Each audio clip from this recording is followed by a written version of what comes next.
Hey, this is Martin Schirenc from Pungent Stench, and you're watching Agoraphobic News.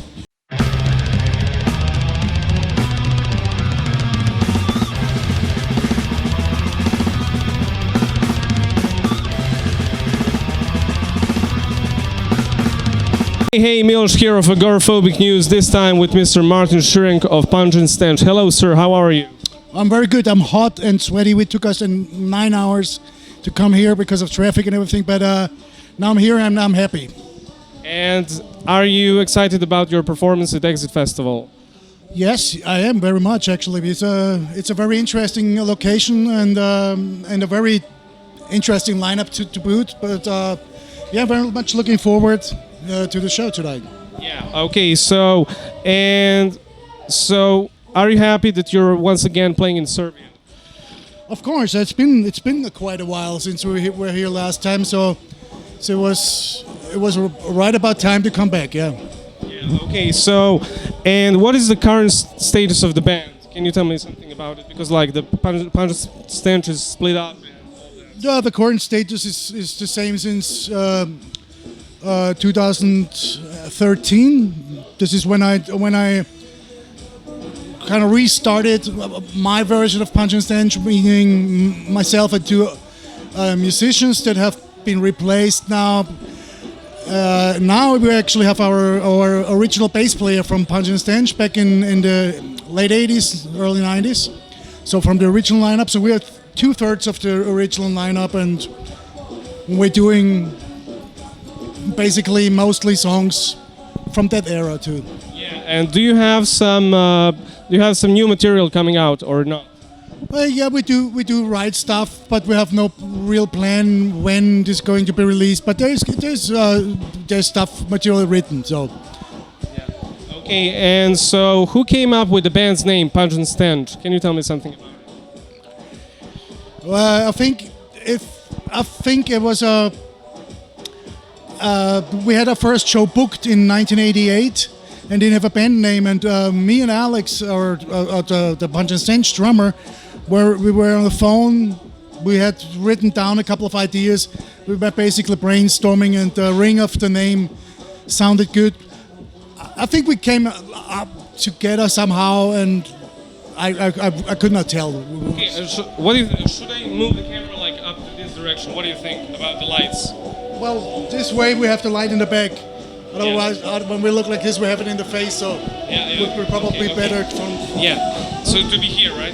Whatever you prefer. Okay, so, and can you name some of your biggest influences? Well, personal, my biggest influences, I mean, it started with bands. I think maybe Kiss was one of the biggest influences when I was a kid. That was actually when I had the desire to learn to play guitar. It's around 12 years old, I think. Then later, my second most important influence was probably Venom, who kind of like showed me that direction of the music I want to play. And we also, of course, there was this early stuff like Repulsion and Slaughter from Celtic Frost, of course, and this type of stuff was basically also a lot of hardcore punk was a big influence as well. And what about vocals-wise? What is like your biggest influence vocals-wise? I don't know. I just started singing because nobody else wanted to, and I sing like I can, you know, and I do like. For example, I do like vocals like Lars from Entombed, you know. Yeah. I like Peter Steele Carnivore vocals, you know. I like this more of a not so much this ultra low guttural stuff. I like if it's a bit more screamish, and you know, it has a bit more tone in the voice, you know. Yeah, because everybody's like. The others are more of kind of like a noise, and I try to bring in some tone. Yeah, so you have a really cool artwork for your first album. So for God, your soul, and for me, your flesh. So, what is the idea behind the album? Well, the album artwork. The artwork is actually done by a guy called Peter Witkin, and we stumbled across his Actually, it was I think it was in a magazine that Alex brought. They had a little article about him, and there was this picture, the cover we had, and we instantly knew this. This looks like I think we sound, you know, and that was the whole thing, you know. Yeah, with the gas mask, like it's so brutal. That was not the original cover. With the hands, the severed hands. That was the original cover. The other one was the remix, because this album got remixed, partially re-recorded for the American market, because Nuclear Blast started out mostly as a European label and expanded into the American market. That they wanted to re-release the album in a, you know, probably also to sell it here again, you know, with different artwork and a remix. So and that one is the picture is done by an Austrian singer from a very famous band that started in the late '60s. They were called Tradiwabel, and their singer was a art teacher, and he had this, you know, taking photos and color them and stuff like that. So that was actually his stuff, and we were just asking him for permission to take it, and he was fine with it because he liked Pungent Stench. She's actually on a EP singing guest vocals as well. So yeah, amazing. And so, are you happy with the reception of that album? Oh, that was very, very good. I mean, we were more than happy because we were surprised that first of all, that we were surprised to even get signed. Back then, there was not much death metal around or any, if you know.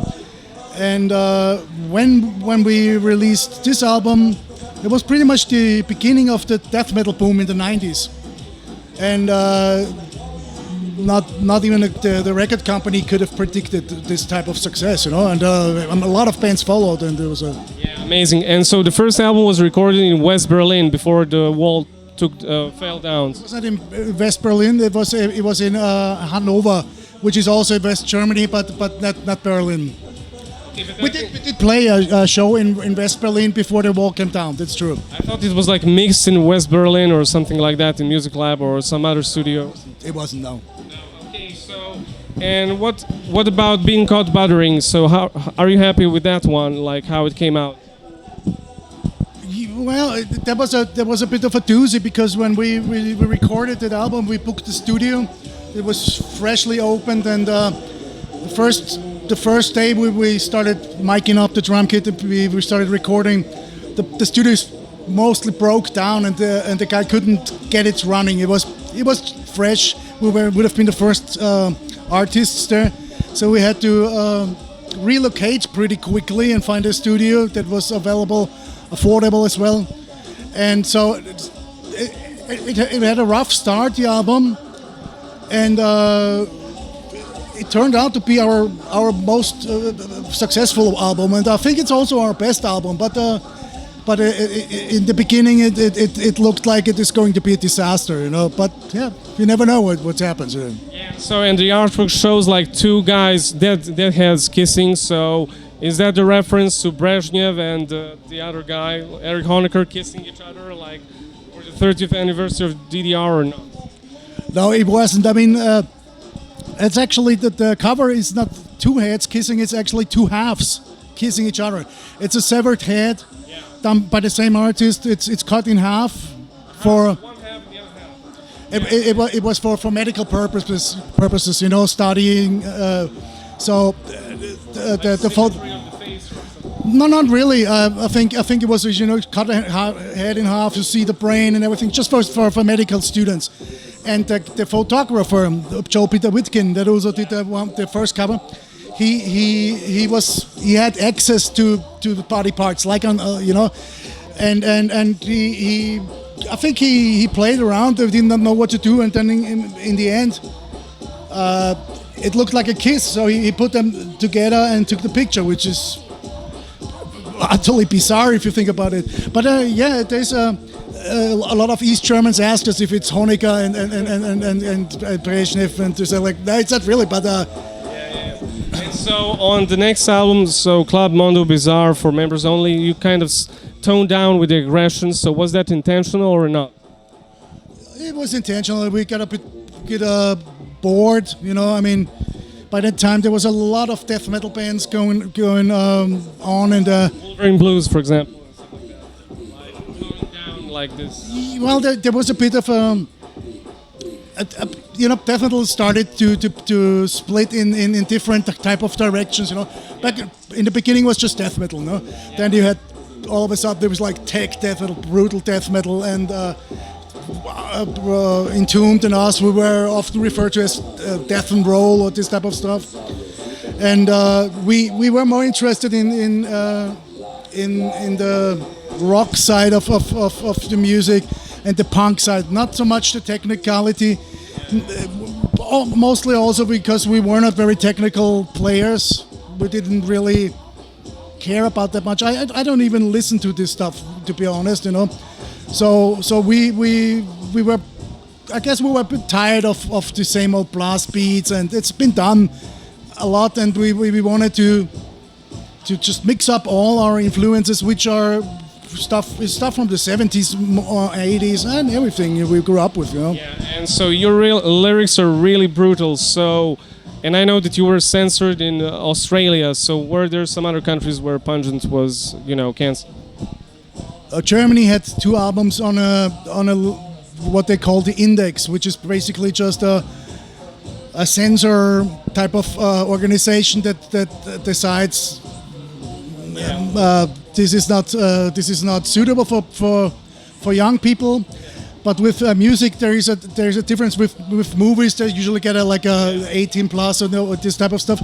With music, it doesn't work. Or yeah, but it's kind of stupid. Like you have blood and gore in movies, and that's not banned, but you have blood and gore in lyrics, and that's banned. So like it's kind of stupid.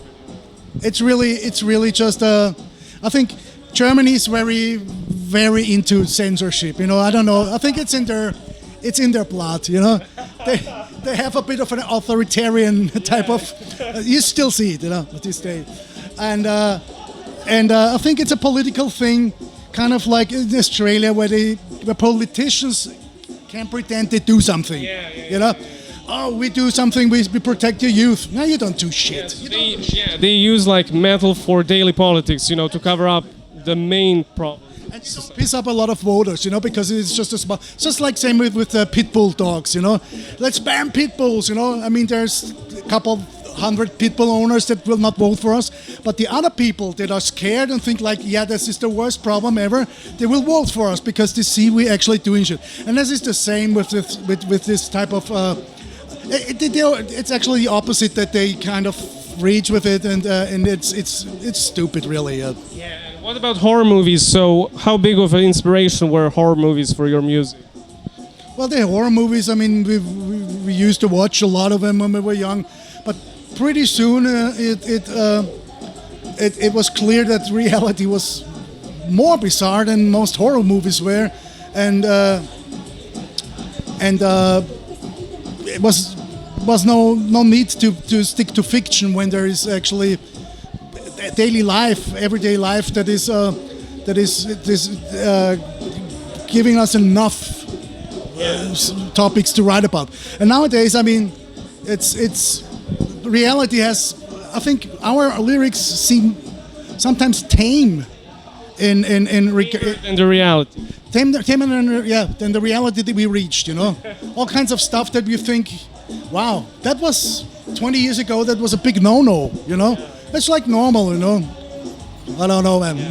And so, you know, a lot of your lyrics are about sex and blood and gore and all of that, but you have like songs like Lyndie, the she-wolf of Abu Ghraib, so it's a bit more political thing, right? There we used all kinds of stuff, political, social, critical, well, anything that really made piqued their interest, you know. Sometimes that's the Catholic Church scandals, or sometimes even like conspiracy theories and, you know, hidden secret societies, you know, all this kind of stuff, you know. Whatever is interesting and whatever you can write a good lyric about is fair game for us. So the song Invisible Empire is really about that, like, you know, the people behind the scenes, right? For example, yeah, I didn't write the lyrics, but Alex did. But yeah, Invisible Empire is it's basically about all this thing like Bilderbergs and the you know the Illuminatis and Rothschilds. yeah, exactly, like the people that are kind of behind actually having the real power, and I mean, they do exist. I mean, this is not a conspiracy theory. That is actually what's happening, you know. They're real. They are real, yeah. They are real, yeah. Yeah, okay, and so on Masters of Moral, Servants of Sin, like, you turned your sound into like kind of Swedish death metal sounding. Do you agree with that or not? I think that album is a bit more influenced by 80s thrash metal, you know. Maybe some of Entombed's albums are also, you know. For example, Morning Star. I think it has a strong thrash metal influence from the 80s. So that's why maybe they could say there's a bit of Swedish influence. But I like Swedish bands, you know, especially Entombed. I always liked them very much. And I think what we did then was after we haven't been playing for 7 years or something like that. We wrote an album. And it's kind of two things happened. One thing that made it very different than the old stuff is the production, which in my opinion is not to my liking at all. Too modern, too sterile. Too sterile. It didn't turn out the way I thought it would be. Maybe also our fault a bit. I think we should have done maybe a tour and then made an album, you know. It's not per se a bad album, I think, but it could have been done better. And maybe it's not a real Punch and Stench album. Some people probably thought like, okay, this is very different than we used to, even though we changed. But that was a new kind of thing. And strangely enough, some people like this album and they don't like the others. But I like it. I like the first one the most and this one the second. So see, it's always a matter of taste anyway. Yeah. Okay, and can you name like five of your favorite metal albums? Metal albums. Oh, my five. Okay, I think one of the most important ones that influenced me most was black metal by Venom. I love Repulsion's Horrified album. So many, man. There's so many. I'm also a huge fan of Manila Road. I would probably get Deluge or maybe Crystal Logic, and one of the early ones anyway. This was 3. Who else is? What could I say? There's so many albums, man, and my favorite ones. Oh yeah, I love the second Manowar album, Into Glory Ride. I think Into Glory Ride is one of the best heavy doom metal albums ever. You know, and I know a lot of people. I don't see. I see your face. Yeah. Have a bit of a don't take them seriously, you know. And I'm not speaking about modern day Manowar so much, you know, where this is very much like German power metal, this type of stuff. But if you listen, I tell you, listen to Into Glory Ride. It has the cheesiest cover ever with them standing in front with the thing with the pants. But the production is fucking raw. The songs are doom metal and some of the best melodies. Great guitarist. Ross DeBoss was a fantastic player, and Eric Adams is on his peak. I mean, his voice is amazing. And then maybe probably would also go for a Dio album. I don't know, maybe Last in Line or Holy Tower, because he's, in my opinion, the greatest heavy metal voice ever that has ever lived. Yeah. Okay, amazing. So thank you so much for this interview and have a nice day. Thank you very much. Thank you. Okay. Hey people, I hope you enjoyed this episode of Agoraphobic News. Please like, share and subscribe to our YouTube channel to help us grow. You can also support us on Patreon by becoming one of our patrons. And big shout out to our patron Season of Mist for supporting our work. So stay tuned for another interview and keep it metal.